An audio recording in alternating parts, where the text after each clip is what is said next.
Many of you have asked me about my opinion on Netflix stock and the Warner Brothers Discovery acquisition. This is a massive one for Netflix, and Netflix could potentially be presenting a generational buying opportunity at $100. Or maybe it's a value trap, and maybe they just overpaid, and maybe the stock is going much, much lower. I'm gonna give you my opinion on the deal and value the stock with the deal and without the deal, and give you my thoughts in general. So I really hope you enjoy it as always. Now, I'm sure most of you guys know that Netflix is not acquiring WBD for their 120 million streaming subscribers, as Netflix itself has over 300 million subscribers as of December of 2024. They're mainly acquiring WBD for their IP, for their content, for their amazing franchises like Batman and Superman and Shark Week and Game of Thrones and 90 Day Fiancé and Harry Potter and so many legacy franchises that Netflix can monetize in a major way. That would be a game changer for the company, and I would argue it would make it some kind of a monopoly, which is why I have a lot of doubts about this deal potentially being approved. I'm going to talk about it in a little bit, but I'm very doubtful. But the combined company, if it does get approved, it's going to be a beast. It's going to be really hard for any other company to even be able to compete with Netflix in general.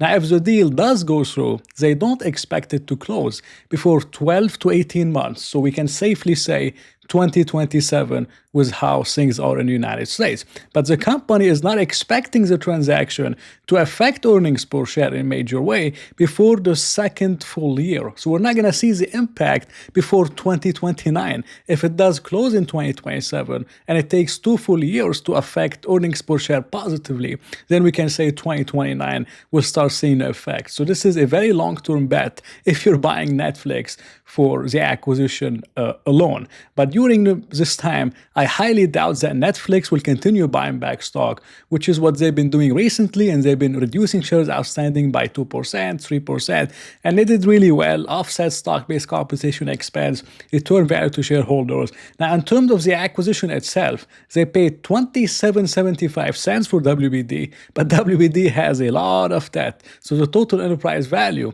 was $82.7 billion. But what I really like about the acquisition is they're not diluting a lot of stock, only about $11.7 billion, which is really not a lot relative to Netflix's market cap. It's not even 5% of their market cap. And the rest will be used through debt and also their cash on hand. And it's beautiful. I like it very much. If Netflix was trading at a much higher multiple, like 200 times earnings, I would say it makes a lot of sense for the company to even dilute more stock. But at this multiple, it doesn't make a lot of sense. And I believe the company did the right thing. But in terms of how much they paid for WBD, they're paying 25 times EBITDA for Warner Brothers Discovery before synergies. After synergies, which will likely take 2 years to realize, they're paying 14.3 times. And the company is not really growing in EBITDA. Their EBITDA has been flat. So you could say they're paying 14.3 times 2029 EBITDA, as you could say that, for Warner Brothers Discovery. But I personally believe the company has overpaid for the acquisition.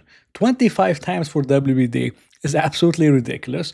The company doesn't have a lot of growth. And you also have to know that the company has a lot more assets that are actually depreciable versus Netflix. The company has more studios, they have many more things that deserve to be depreciated. So I'm not a big fan of using EBITDA in this calculation. So I think the multiple would be even more, but this is what the company is using. I think 25 times is too high. Assuming they can realize the synergies, maybe 14.3 times isn't as high, but it's really not cheap at all, taking into consideration that maybe they will not be able to achieve $2.5 billion in synergies. From my experience, a lot of the management teams, they always say that. So the acquisition doesn't sound as bad, so the shareholders approve it, so the stock remains a little bit elevated for them to issue equity and for them to be able to do the acquisition. And then once they get the numbers in and they combine the companies, they realize it's not $2.5 billion, it's likely much less. So I highly doubt it's going to be 2.5 billion. But if we just look at the multiples, if it's anywhere close to 20, 25 times, I personally believe they overpaid for Warner Brothers Discovery. But this is my analysis of the Netflix deal. The current enterprise value for Netflix is 465 billion. The current enterprise value for how much they're paying for WBD is about $82 billion. Combined, it's $547 billion. EBITDA for Netflix, I put in $20 billion. Now, Netflix right now is making $14.2 billion in EBITDA. Last year, they made $10 billion. So the company is massively and rapidly expanding profitability. And if the deal closes in 2027, Netflix should be making about $20 billion. So this is a very optimistic estimate, but I'm still going to use it. And I'm using 20 billion for Netflix. I'm using 3.3 billion for WBD. I'm not using the synergies because the synergies will take 1 to 2 years to realize after the 2027 ownership. So that would be all the way to 2029. But for 2027, I'll take it without the synergies, which is $3.3 billion, assuming no growth, as the company doesn't really grow a lot. Combined, it's $23.5 billion in EBITDA. If you take the two numbers, you're right now paying about 23 times EBITDA for the combined acquisition. And you have to take into consideration that this is 23 times 2027 EBITDA for a company that has a lot of debt and they have to pay down the debt and they have a high interest expense and they have to take 2 years to realize the synergies to get the company going. So you're not going to see any major benefits before 2029 to 2030. In my opinion, this is not a good deal at all. Netflix is not undervalued here for the combined deal. But my thesis is that the combined deal is not going to happen. This is clearly a monopolistic kind of case. If Lina Khan was here, I know the deal would not get approved. I don't know what's going to happen under the Trump administration, but some people said from his administration that it's unlikely to be approved. So I'm very interested to see what happens. But I believe the best way to approach Netflix is to value Netflix without the deal. So if Netflix is a buy without the deal, then the deal will be a plus to Netflix. Now I'm going to analyze Netflix itself. And Netflix to me was very interesting, and I was surprised to see that they only have 8.6% of the share time in terms of TV share time in the United States and 9.4% in the UK. I was expecting 20-25%. I hear Netflix all over the place. Only 8.6%?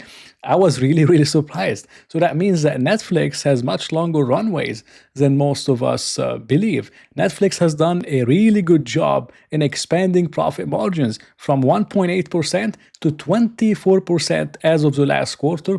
This is absolutely amazing. Now looking at the trailing PE ratio on Netflix, it's trading at 41 times trailing earnings. Forward is about 32 times, but 42 times trailing earnings is really not cheap at all for a company like Netflix.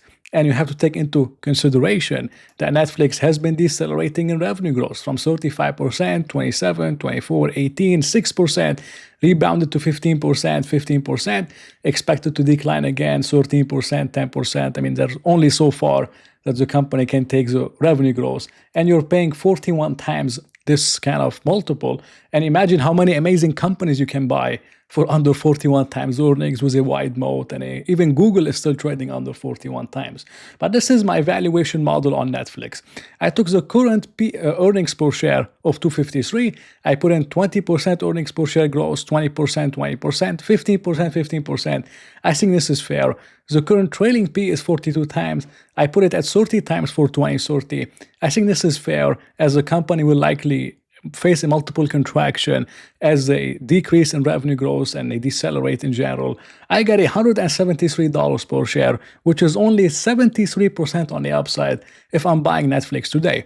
If I want to get it double on Netflix over the next 5 years, I would have to pay no more than $87 per share, or negative 13% from the current price. So if I have to sum it up, Netflix to me here is not a bargain. It's not the buy of the century. Maybe in hindsight, I'm going to look back and say I was wrong, but I think there's just way better opportunities. I mean, even Meta is trading at 21.5, 22 times earnings. and it's growing revenues 22%, and you're paying 41 times for Netflix or 23 times the combined company that's going to have a lot of uncertainties and it might not even get approved. So for me, I'm not seeing a good risk to reward setup on Netflix. If it goes under $90, then maybe I'm going to buy the stock. But I think over here, Netflix is fairly valued at best, and I think there's still better opportunities in the market. So that's just my opinion on Netflix. It was not financial advice. Hope you enjoyed it. If you did enjoy it, please press the like button and maybe consider subscribing. So I'll talk to you in another video.